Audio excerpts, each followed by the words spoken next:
kwegana bakasobola tebali fiti webatyo kwegana bali awo tuwawa kutugumaza ne Kasolo nze namuyamba naye alinga gundi alinga ani Sempiki Kasolo baali tebamutute mu kalulu ne bamutule n'omulambo mu naye kyembabuuza nti abantu abo be mukola ebintu ebyo ddala baba basanyufu nti odira omusajja nga Sakwa n'omukuba n'omuteeka mu kkomera n'omuteekako mada all the way from UPC yes adasa mu kibiina nti n'omugitayo ddemu omwekwekoyeeko era ddemu omwekwekoyeeko muwomulimu muyiso. This is not, he has not forgiven you. He is vulnerable. This is vulnerability. It's not reconciliation. Vulnerability.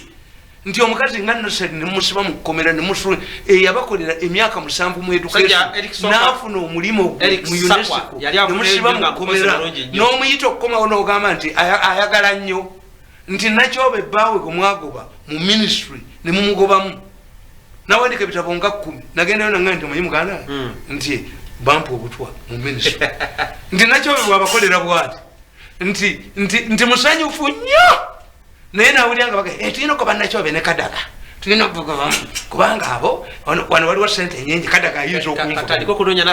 You believe that they are coming to work for you. Mulinde one, we shall have a situation which is worse than genocide. These people are pretenders because you don't know human in nature. A man like me, ongobye kuledi programu zangu zijeko.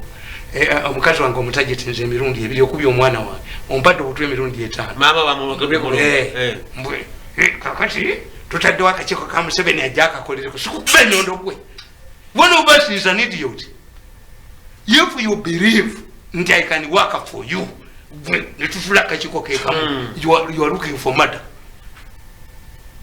When you see somebody mwabitamale nabanga atisa abantu abayinza okwagala okuwa byokukola kuki balowooza nti balesa okutya balowooza nti omusajja ajja tuyuza nze mbagamba nti be human. Politics atambulira ku partnership, mutual respect, as Museveni does. Mutual respect, mutual understanding, yes. Nti you have a right. Mutual values. Yes, katambabulire. Kadaga akkiriza. Inama circumstances zembabulira. Bagenda ne bawulyanga boogera baganda mirundi sayina mikwano gye yakubye Kadaga. But if you check my number Mukadaga yampa send. Can I depend on the asenga wabana? Yes. Gundi bang mikwano gyange. Anybody who thinks that senga wabana mulamba bitana senga abana leka kati Kadaga mwamufulumya oyo kulisha obole musajja wa UPC yaletebwa obuletebwa nono munnago ali yasinga okuyama nanyini buyinza yabalesa bakakatike wo yasinga okubika amazina mulimu gwanga agumuwe tewagudduka mutu yagudduka mu gwali ogwade tewagudduka mutu tewagudda yewa nanyini go President yangati obulekeddali nti nabusayi ku bantu abasinga nanyini buyinza naletamu obujoze bwapakiremu ababe yali Chris yasinga okusanyuka ennyo yakwata ebintu bya Kadaga nabifulumiza mu wheelbarrow mukamawe. Is that how you pay people? Abadde mukamawe. Is that how you pay people? Kubanga mtande kakati Kadaga zina mugamba nti waliwo ekifo ekyotuukamu nga tokyasobola kukola except in Israel and to it how if I sit with the president nandaga nti we need here tulinawo wano kyetweta I do naye okumala okunvuma okunyonona nti ndi mulalo nkubenyondo mu mutwe tetuddamu. Kakati Kadaga yagamba oyo omwana kuyisa obole ne bwana apangise wala ina okudda tulina space wano. They have now written into Sudiru nti agalewo ofisi ya Kadaga simaite ina parking simanyi nga vice president mwamugulidde enyumba ya bilioni 10. Is that money of Kadaga is too much? Who is going to work for you?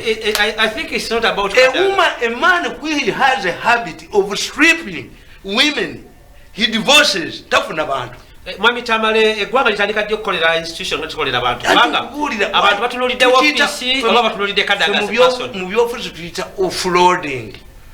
Never pursue a disparate person. Ayeyereza omunafu yamulwanya. That woman can die. Nti era bamwagaladdeyo mu parliament bamufuge. Omukazi nabo mbasasira toyinza kuleeta mutwe mu ofisi yandesikutta. yaleta omuntu mu ofisi ye nali musudde ddala balondola kadaga balondola ofisi ye kubanga kyekinyala okutegera lwaki bagira oyina okuba victimizing oyina okuba okomewo bakwekwekweyeko nga sempijja bwe bamwekwekweyako nebamwekwekweyako sempijja abamuga nti yateteza amawoko kati bamuyitayo ne bamwekwekweyako ku mutwe ne bamwekwekweyako nti you must be humiliated to the certain level. You must be stripped naked, totally naked. Why do you pursue Kadaga? How much money is involved? Oba yasasula batekuli back era akomewo mu parliament era bamwekwekweyeko bwe bakujoga bakwekweyako ne bakwekweyako. No, this cannot be done. It must stop. Ate kankubuulire